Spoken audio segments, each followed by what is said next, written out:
ఓం చతుర్భుజే చంద్రకళావతంసే కుచోన్నతే కుంకుమరాగశోణే పుండ్రేక్షుపాశాంకుశపుష్పబాణహస్తే నమస్తే జగదేకమాతః శ్రీమహాకాళీ శ్రీమహాలక్ష్మీ శ్రీమహాసరస్వతీ దేవ్యై నమో నమః. శ్రీ దుర్గా చండీ పరదేవతాయై నమో నమః. వీక్షిస్తున్నటువంటి దేవీ భక్తులందరికీ కూడా శ్రీదేవీ శరన్నవరాత్రి మహోత్సవ శుభాకాంక్షలు. అట్లాగే విజయదశమి, దుర్గాష్టమి, మహర్నవమి, విజయదశమి శుభాకాంక్షలు అందచేస్తూ మా ఆశీర్వచనం. మనకి అక్టోబర్ 1 నుంచి అక్టోబర్ 31వ తేదీ వరకు కూడా మన యొక్క భచక్రంలో అంటే అంతరిక్షంలో 12 రాశి చక్రాలలో గ్రహాలు మారుతూ ఉంటాయి. అందులో ముఖ్యంగా ఈ అక్టోబర్ మాసంలో సూర్యుడు అక్టోబర్ 17వ తేదీన కన్యారాశిలోంచి నీచస్థితి కలిగినటువంటి శత్రుక్షేత్రమైనటువంటి తులారాశిలోకి ప్రవేశిస్తున్నారు. అక్టోబరు 3వ తేదీన బుధుడు కన్యారాశిలోంచి తులారాశిలోకి ప్రవేశిస్తున్నాడు. శుక్రుడు అక్టోబర్ 9వ తేదీన నీచస్థిత రాశి అయినటువంటి మిత్రక్షేత్రమైనటువంటి కన్యారాశిలోకి ఆగమనం చెందుతున్నాడు. గురు మహానుభావుడు అక్టోబరు 17వ తేదీన తన యొక్క ఉచ్చక్షేత్రమైనటువంటి మిత్రక్షేత్రమైనటువంటి కర్కాటక రాశిలోకి తన యొక్క సొంత నక్షత్రంలో ఉండి ప్రవేశిస్తూ చాలా చాలా మంచి శుభాలని అందజేస్తున్నాడు.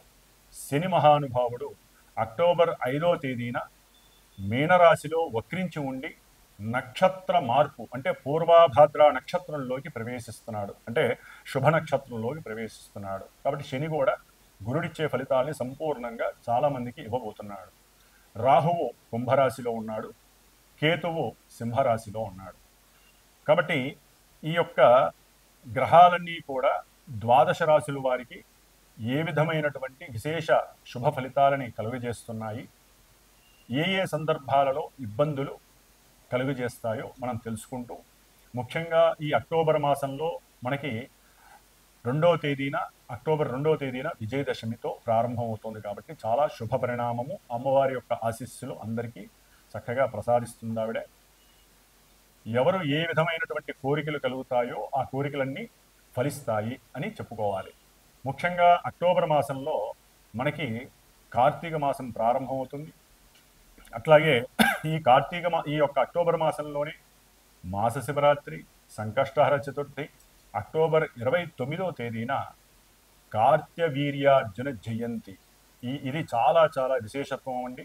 కాబట్టి ఈ యొక్క కార్త్యవీర్యార్జునుడు ఆయన మహారాజు అయితే ఆయనకి పరమేశ్వరుడు యొక్క అనుగ్రహంతో చాలా విశేషమైనటువంటి మంత్రాన్ని, ఆయన యొక్క కార్త్యవీర్యార్జున మంత్రం అని చెప్పి చాలా విశేషత్వాన్ని కలిగి ఉంటుంది. కొంతమంది ఏదైనా వస్తువులు పోగొట్టుకున్నా, బంగారం దొంగిలించబడి ఉన్నా, లేకపోతే ఎవరైనా సరే మనుషులు తప్పిపోయినా, కొన్ని సంవత్సరాల వరకు తిరిగి రాకపోయినా, ఇట్లా ఏదైతే తప్పిపోయినాయో అవి మళ్ళీ తిరిగి, ఇప్పుడు సపోజు ఇళ్లల్లో మనకి ఏదన్నా దొరకలేదనుకోండి, టెన్షన్ పడకుండా, ఆందోళన చెందకుండా ఓం కార్త్యవీర్యార్జునాయ నమః అనేటటువంటి ఈ చిన్న మంత్రాన్ని, ఆయన మంత్రాన్ని కనుక తలుచుకున్నట్లయితే వెంటనే మనకి కాస్త దరిదాపుల్లో ఉన్నటువంటి వస్తువు మన కళ్ళకి ప్రత్యక్షం అవుతుంది. ఎందుకంటే ఆయన సహస్ర బాహువులు కలిగినటువంటి శరీరాన్ని పరమేశ్వరుడు వరంగా ఇచ్చాడు. కాబట్టి ఈ యొక్క కార్త్యవీర్యార్జున జయంతి రోజున నా యొక్క చిన్న సంకల్పం అయితే కలిగింది. మా యొక్క పీఠంలో ఎవరైతే 26వ తేదీ లోపల, ఈ అక్టోబర్ 26వ తేదీ లోపల ఎవరైతే గనక వారి మనుషులు ఎవరైనా తప్పిపోయినా, కొన్ని సంవత్సరాలయ్యి వాళ్ళ యొక్క విషయం తెలియకపోయినా, అట్లాగే వారి యొక్క వస్తువులు ఏదైనా కనపడకుండా పోయినా, అంటే బంగారం కానీ వెండి కానీ ఎవరి చేతన్నా దొంగిలింపబడి ఉన్నా, అట్లాగే ఎవరికైనా సరే మానసికంగా చిత్తచాంచల్య ప్రవృత్తి ఉన్నా, ఈ విషయాలు ఎందు ముఖ్యంగా దొంగల భయం ఎక్కువగా ఉన్నా, ఎక్కువగా వస్తువుల్ని పారవేసుకుంటున్నా, అది పర్సులు కావచ్చు, డబ్బు కావచ్చు, బంగారం కావచ్చు, ఈ యొక్క దోష పరిహారార్థమై కార్త్యవీర్యార్జున జపాన్ని ఒక 3 రోజులు చేసి, అంటే 26, 27, 28 ఈ 3 రోజులు స్వామివారి యొక్క జపాన్ని చేసి 29వ తేదీన బుధవారం అష్టమి అయింది, గోపాష్టమి. గోవులకి దానా తినిపించి వాటికి ఆహారంగా ఇస్తూ ఉంటారు. ఆ రోజున చక్కగా మా యొక్క శ్రీమాతా జ్యోతిషాలయ పీఠంలో వారు ఎవరైతే సంకల్పించుకొని నాకు గోత్రనామాదులు ఫోన్ చేసి ఇస్తారో వారికి తగినటువంటి దక్షిణ తీసుకొని కార్తవీర్యార్జున జయంతి సందర్భంగా ఆయన యొక్క మూలమంత్రంతో స్వామివారి హోమము చేయాలని నిశ్చయించుకొని ఉన్నాను. కాబట్టి ఈ యొక్క అక్టోబర్ మాసంలో 1వ తేదీ నుండి 31వ తేదీ వరకు గ్రహాల యొక్క స్థితిగతులు మేషరాశి వారి నుంచి మీనరాశి వారి వరకు 12 రాశుల వారికి ఏ విధంగా ఉన్నాయో ఇప్పుడు తెలుసుకుందాము. ఓం శ్రీమాత్రే నమః. కన్యారాశి. కన్యారాశి వారికి ఈ అక్టోబర్ మాసంలో గ్రహాల యొక్క స్థితిగతుల వలన మారినటువంటి ఫలితాలు కనుక మనం తెలుసుకున్నట్లయితే, సూర్యుడు ఇప్పటి వరకు వీరికి అక్టోబర్ 17 వరకు కూడా జన్మరాశిలో ఉండి 15 నుంచి కూడా వీరికి ఆర్థిక పరంగా కొన్ని ఇబ్బందులు, నష్టాలు కలగటానికి అవకాశం ఉంటుంది. కుటుంబంలో తరచూ కూడా ఏదో రకమైనటువంటి ఒక పట్టాన ఇది వదులుకుందాం అనుకున్నా వదులుకోనటువంటి ఏదో తగాదాలు, తండ్రి వలన కాస్త అవసరం లేనటువంటి అనారోగ్యాల వలన ధనం ఖర్చు అవ్వడం, సంతానం కుటుంబంలో వీరి యొక్క మాట విలువ ఇవ్వకపోవడం వలన వీరికి ఆలోచనలు నశించటం, కోపం పెరగటము. ఈ విధంగా ఈ సూర్య భగవానుడు అక్టోబర్ 17 తర్వాత కుటుంబ పరంగా వీరికి కొన్ని ఇబ్బందుల్ని కలిగజేసే అవకాశం ఉంటుంది. అట్లాగే బుధుడు అక్టోబర్ 3 నుంచి కూడా ధనస్థానంలోకి రావడం చాలా విశేషము. ఒక పక్క ఇది బ్యాలెన్స్ తప్పినప్పటికీ బుధగ్రహం వలన వీరి యొక్క మాట విలువ కుటుంబంలో పెరిగే అవకాశం ఉంటుంది.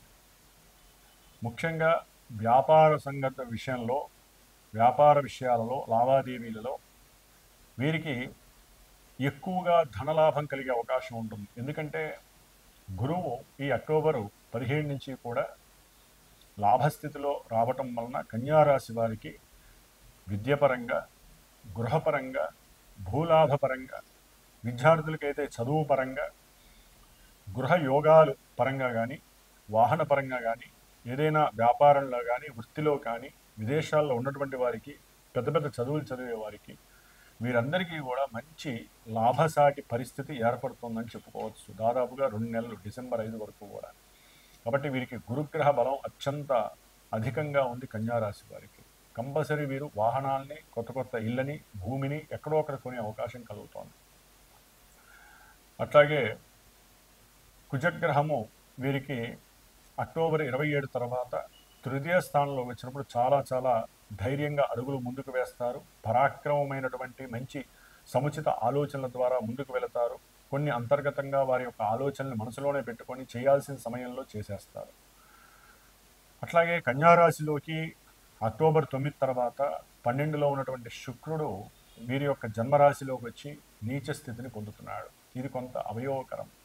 విడిగా శుక్రుడు 1వ స్థానంలో ఉండటం మంచిదైనప్పటికీ కూడా ఆర్థికంగా కొంత బంధువుల వలన నష్టాన్ని చవిచూడటం, మోసపోవటము, దానివలన ఆరోగ్య విషయంలో కొంత ఇబ్బందులు ఎదురవటం, అట్లాగే తండ్రి గారి వల్ల రావాల్సినటువంటి ధనము ఏదైనా వీరికి రావాల్సి ఉంటే ఆ విషయంలో కొంత అలసత్వము, ఆలస్యము కలగటము, దానివల్ల పరాకులు, చికాకులు కలిగే అవకాశం, భార్యతో చేసేటటువంటి సంప్రదింపులన్నీ కూడా విభిన్నంగా ఉండటం ద్వారా వారి ఇరువురి మధ్య కొంత కుటుంబంలో సఖ్యత లోపించి అవి బంధువుల యొక్క మాటల ప్రభావం కూడా వీరి యొక్క కుటుంబం పైన ఎక్కువగా ఉంటుంది కన్యారాశి వారికి. కాబట్టి వీరు శుక్రగ్రహ దోష నివృత్తి కోసము కాస్త శుక్రగ్రహ మంత్రాన్ని జపించండి, అంటే స్తోత్రాన్ని జపించండి.